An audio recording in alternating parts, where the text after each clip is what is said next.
Muscle gain, fat loss, recovery, এটার জন্য সবচাইতে গুরুত্বপূর্ণ ফ্যাক্টর হচ্ছে ভালো ঘুম। ভালো ঘুম বলতে আমরা বুঝি সঠিক সময়ে ঘুমানো।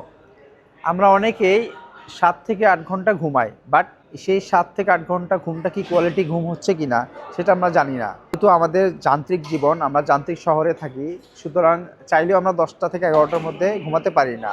ফর মাই পার্সোনাল প্রেফারেন্স, চেষ্টা করবেন আপনারা যেন 12টার মধ্যে ঘুমানো যায়। ভালো ঘুম আমাদের কেন দরকার? Maximum muscle growth and recovery, testosterone level সেটাকে মেনটেন করবে, আমাদের ইনসুলিন যে সেন্সিটিভিটি সেটাকে কন্ট্রোল করবে, আমাদের কর্টিজল হরমোনটাকে লোয়ার করবে, হাঙ্গার যে হরমোন সেটাকে রিডিউস করবে। এই ক্ষেত্রে আপনাদের যে ফ্যাট লসটা এটা ইজিয়ার হবে এবং আপনাদের ওয়ার্কআউটের যে পারফরমেন্সের এনার্জি সেটা বৃদ্ধি পাবে। সুতরাং ভালো ঘুমটা আমাদের অনেক বেশি ইম্প্যাক্ট তৈরি করে আমাদের যে গোল, ফিটনেস গোল সেটা অ্যাচিভ করতে। সো ভিউয়ার্স, আপনারা কোয়ালিটি স্লিপটাকে বেশি প্রাধান্য দিবেন। Thank you for watching.